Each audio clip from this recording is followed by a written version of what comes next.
On the line with us is Professor Richard Wolff. Professor Wolff is an professor of economics, co-founder of democracyatwork.info, the author of numerous books. His most recent, The Sickness is the System, When Capitalism Fails to Save Us from Pandemics or Itself. rdwolff with 2fs.com. Also, one of his websites, Prof Wolff with 2fs, is his Twitter handle. Professor Wolff, welcome back. I have two questions for you this week. The first is this effort, this group of 20, this G20 meeting that's going to start tomorrow, I guess, where they're talking about a global minimum corporate tax of sorts, and Ireland seems to be freaking out about it. And over 800 American companies have domiciled themselves there now. And then also the story that the Federal Reserve Board is about to stop buying securities as part of their quantitative easing program, QE. And I know the market's down substantially today.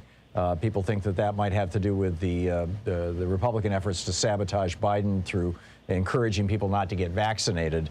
But anyhow, it's kind of a hodgepodge of stuff I'm tossing at you. But what are your thoughts on all this? Well, let's start with Ireland.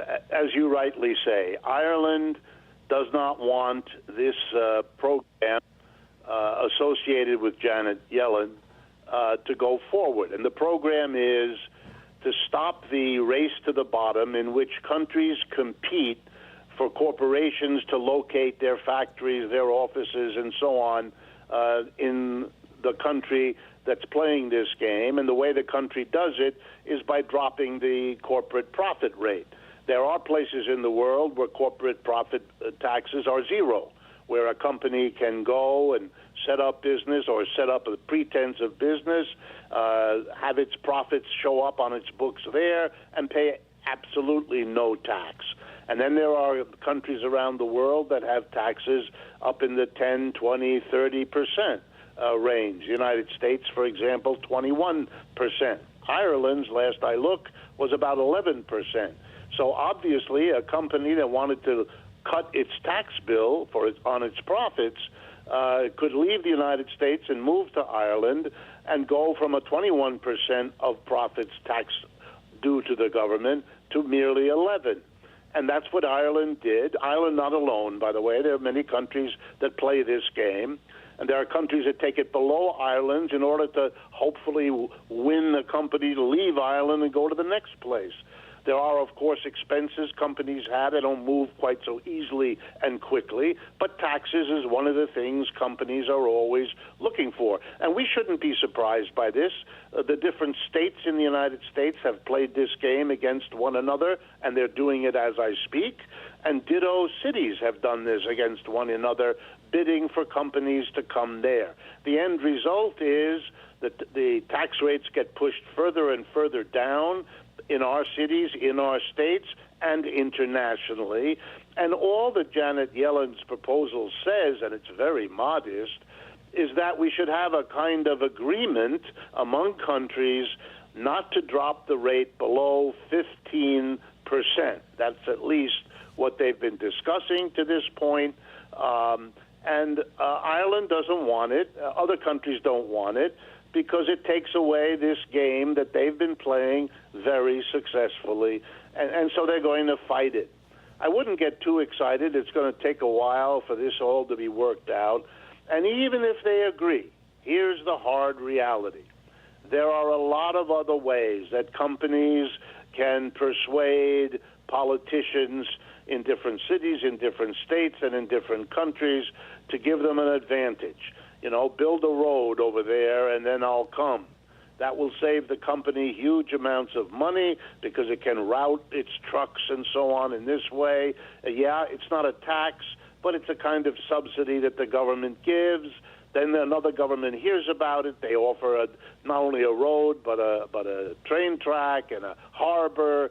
And pretty soon you will get what we have now, desperately scarce resources in country after country, basically being used to bribe corporations to go first to one and then the other. It's a very ugly game. It's been played for a long time. And all of the talk you're hearing is really mostly window dressing at barely one of the many ways that the game is played. Yeah. On the other point, if I can just quickly get to it, here's our problem. When the government prints money or increases the money supply, which the Federal Reserve has been doing now for at least the last decade, if not longer, you face a bizarre moment. Every business, man or woman in this country, has as one of his or her functions setting the price. Workers don't set the price of what they help to produce. It's the employers that do that. And when the employers see a lot more money in the economy because the Federal Reserve is pumping up the money, they then have an interesting choice to make. What am I going to do faced with people having more money to spend?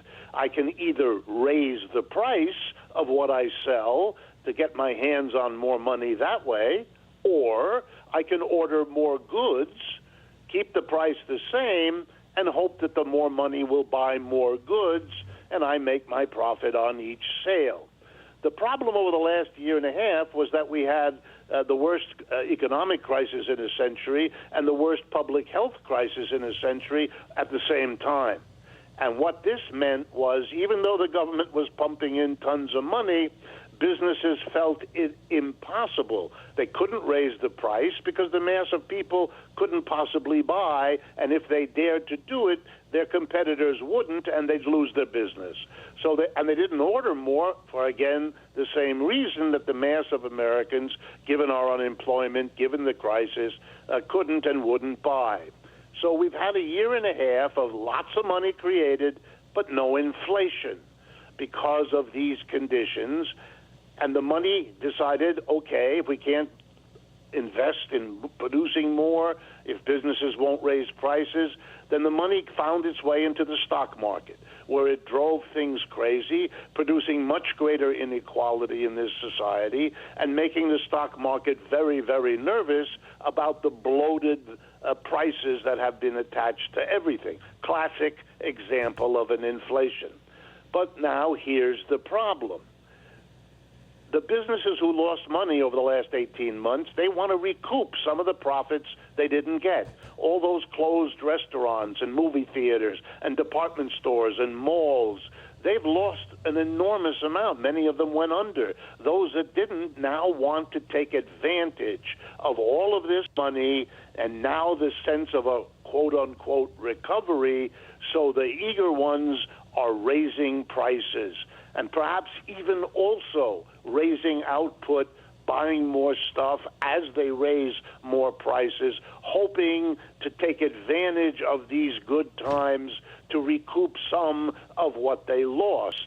But the problem here is once some businesses start raising prices, their higher prices become inputs for other businesses. That hurts the other businesses, so they try to react by raising their prices, and then we get the 5% inflation that we have now, and that freaks out the Federal Reserve. They won't tell you that, but believe me, I know them.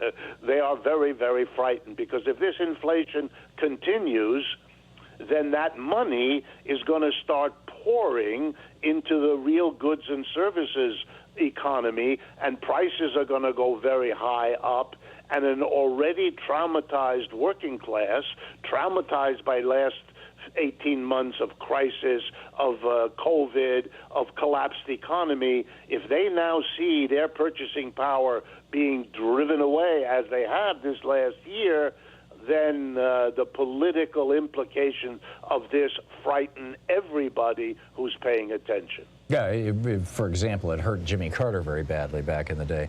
Right, and it would be devastating for Mr. Biden. It would give the Republicans something to point to, blame him for. I mean, none of this is valid. None of this is true. The problems of our economy predate Mr. Biden. For that matter, they predate Mr. Trump, too. But they are suffering if they can't take the steps. And the most important thing here for me to say to your listeners and viewers, we are in unprecedented territory. We've never had a simultaneous public health catastrophe and economic crash of these dimensions.